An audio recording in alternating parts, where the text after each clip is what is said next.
Hey, No Name Nation. I hope you guys are doing well. Just coming back to you guys with another short. I was out there last week back in San Antonio. It was great to be there, seeing a lot of you. Um, it just really, it's nice to be back every once in a while, get to see my family and be there with my spiritual family as well. So, again, hope everyone's doing well. One of the things that have been coming to my mind, and I've been reading about it the last couple of days, and really had to dig into this, was as I keep thinking about God's characteristics and going down the theme that I've been talking about in regards to God's love is and looking at his characteristics as we look at the fruits of the spirit which are tied to him and his gentleness. I don't know. Maybe there's a lot of preachings out there, and I just missed them. But sometimes I don't always see myself looking into the gentleness of God. I'll talk about His love. I'll talk about His justice. I'll read scriptures about His grace and His mercy, but the gentleness of God. And so it really took me down the path of trying to understand His gentleness. I don't know. For me personally, sometimes I think I overlook it just because we take it for granted. And I was kind of googling and looking through different things. Yes, I do Google sometimes when I'm not sure where to go. And when I was looking up gentleness, I was kind of surprised on one of the where it took me to, and it took me to the book of Hosea. And if many of you, as you may know, the book of Hosea is one of those books, honestly, from my perspective, as I was younger, was always hard to explain or understand. I understood it from a theological standpoint, a spiritual standpoint on how it tied together. But if I'm honest with myself, it was always one of those books that I'd rather skip and trying to explain to people because as you read it, it's hard to really grasp that God sends this prophet to go marry a promiscuous woman, and he has to care for her even though she's gonna cheat on him and be in adultery, and and I struggled with that concept of understanding that.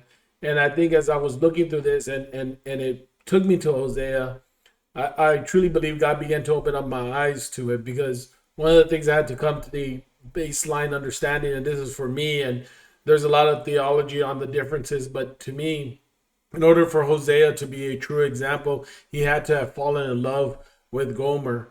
And there had to be a love there because if there was no love there, then to me, it's not a good example. But that love, as you start looking at it, then it's an unconditional love, and that's what God was trying to describe. And as we look in Hosea, we see God's unconditional love, but we see the gentleness of it. Sometimes I miss that.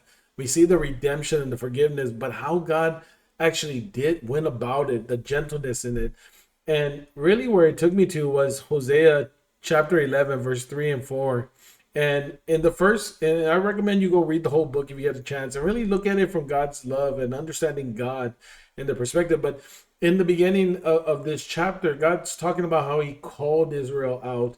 It was his child and he called them out of Egypt. And every time he would call them, they went further away and worship other things. And in verse 3 and 4, it reads, "It was I who taught Ephraim to walk." And as Ephraim, he's referring to Israel, talking to them, taking them by the arms, but they did not realize it was I who healed them.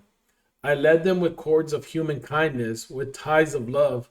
To them, I was like one who lifts a little child to the cheek, and I bent down to feed them. And I had to read it a couple times, and really, it took me a second to really understand that here God's talking about his gentleness in how he loved Israel. You see, a lot of times we'll talk about tough love and how sometimes God's love is coming and healing us in our toughest moments and things of that. But the gentleness of it, here God's leading them even when they're not listening to him. And even when they don't know he's around, he's the one healing them and he's guiding them and teaching them how to walk like a child, holding them and gently teaching them. And then, really for me, when I saw this, where he talks about to them, I was like one who lifts a child to the cheek. Like if you ever picked up a kid and put them next to your cheek, or you grab their cheeks and you hold them close, and they may not understand it, but you understand it, and that's the way God's gentleness is. And this shows in Hosea because you see that Hosea throughout the whole process, even when he goes back and gets Gomer and he pays for her, he heals her wounds. He's gentle to her. He's constantly gentle to her. And that's one of the things that we miss about God's love. God's love is never forceful. It may be one of just and And sometimes, the consequences of our sin are our own choosing, but God's pursuit of us is always one of gentleness. He never forces himself on us. And that's something we miss, maybe because sometimes we've gone to churches or been in places where it feels forceful, but God himself is not forceful. And I was looking through it. C.S. Lewis had a great quote in regards to God, in regards to Hosea and God's gentleness. And he wrote it in his book, The Problem of Pain. Love in its own nature demands the perfecting of the beloved. So love demands that the beloved becomes that perfection where there is an attempt to ameliorate life. In other words, making the wrong into good. And trust me, I had to look up that word. It's not something I knew. Love cannot be satisfied. Yet at the same time, God's love is not forceful in a way that overrides human free will. His gentleness respects human autonomy. In other words, God goes and pursues us, but not out of forcefulness.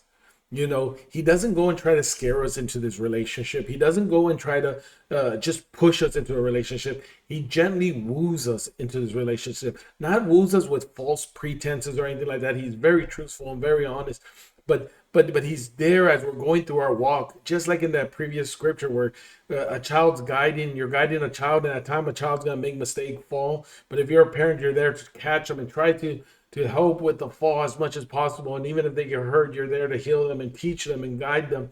And that's the same thing with God's gentleness. And you see that in the book of Hosea. You see that God is consistently being gentle with them.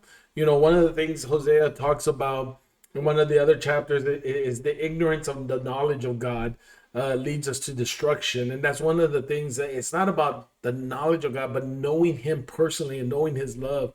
And I believe God chose Hosea because Hosea knew God's love. And because Hosea knew God's love, he knew God's love, he could go love someone else unconditionally. And that's the only way he was going to be able to go and love Gomer, because of all the things that she was going to end up doing. He loved her unconditionally. Now, I'll be honest with you, when I read it for many years, and even to this day, I would find it tough to be in Hosea's standpoint.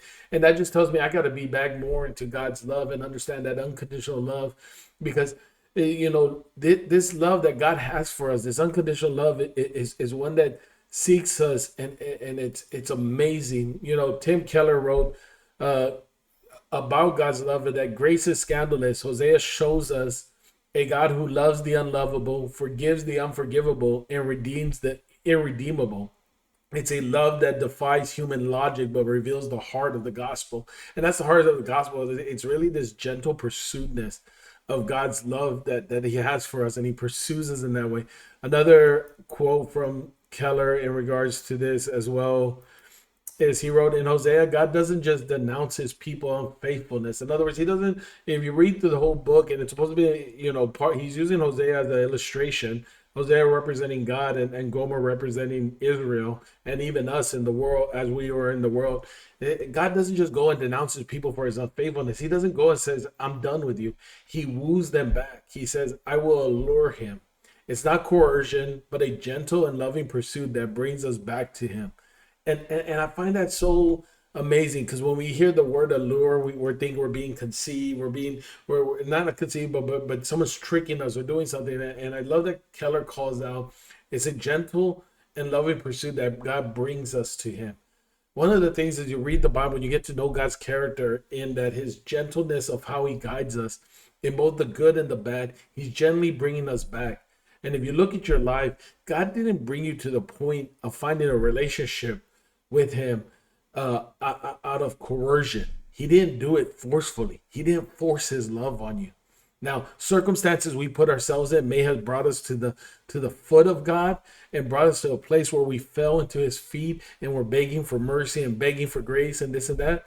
But just like the story of the prodigal son, which I love so much, he grabs us and pulls us up and brings us close to a cheek. And that's how I imagine it when Hosea talks about it, as God's talking to Hosea about it, as the prodigal son, the father pulls him up and hugs him and brings him in, and he shows him love. And he didn't pursue his son and coerce him to stay. He just loved them, and he pursued them with love.